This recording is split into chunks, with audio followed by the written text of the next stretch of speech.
guys were kind of partners in crime on that turnover, I think, there, correct me if I'm wrong. Can you both talk about forcing the fumble and then getting the fumble? I guess I'll start. Whenever it was a pass rush situation, and whenever we pass rush, we have this thing called vision line. So basically, we're just everybody on the D line's helping each other out.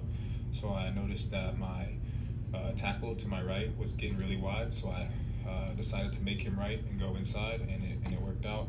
QB was right there for me, and then Dovid on my left was in the right place at the right time because he does everything right, and yeah, everything worked out in that moment. Yeah, like Choé said, it just was a good play call. We got to the QB, Choé did a great job, got it out, and I just saw the ball there, just jumped on it right there and then, so it was a good call. You talked about Dan Lynn being on the sideline with you guys. Did you get a chest bump from him when you came back?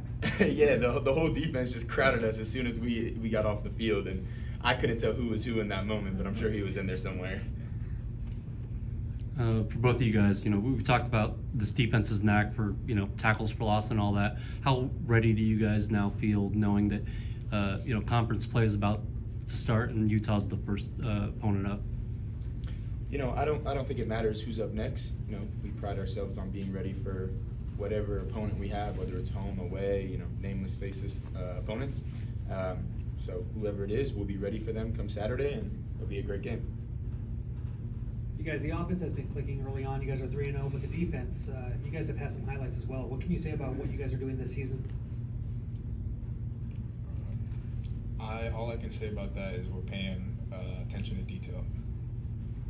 Yeah, the big things we pride ourselves on as a defense is just over communication, relentless effort, and just making big plays. And when we all trust each other and we all know we got each other's backs and we could all do our job to the best of our abilities, then we get to make those big plays all day long, and that's the amazing part of it.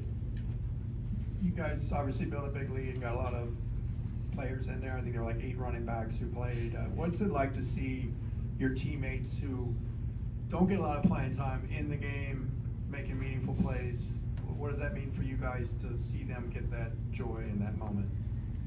For me, it's something that's really special because obviously for me, I started my career here as a walk-on, and those were those players those plays that I got to have in my early career.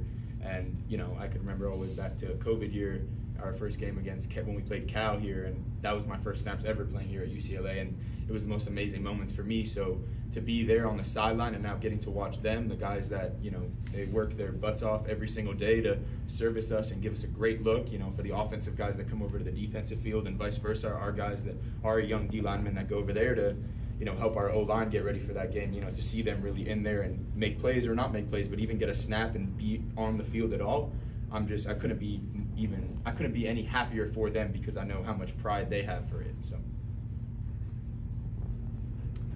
You only gave up a touchdown today, but how much more satisfying would it be to get that shutout? I think it was very satisfying seeing all my boys in there, to be honest. The egg would have been nice, but I really enjoyed seeing my brothers who have increased or insane work ethic in there, just doing their thing and seeing the fruits of their labor pay off. Exactly. Going off what Choé just said, just like we just talked about, to see them play, it doesn't matter what the score is on their side of the ball. That was worth anything, or worth all of it. So we're just thankful for that. You guys as a defense have forced multiple turnovers in each of the first 3 games now. What can you say that kind of ability to get the ball back adds to the defense and how dynamic it is? As a team, we talk about just the 5 main things that are part of the game plan and winning. And one of the biggest ones is turnovers. Obviously, for offense, it's preventing turnovers, and for defense, it's creating them. So as a defense, for us to be able to do that every single game, day in and day out, we practice it every day on the field when we're getting ready for the game, and to have that show in the game is just awesome. All right. Thanks, guys. Thank you.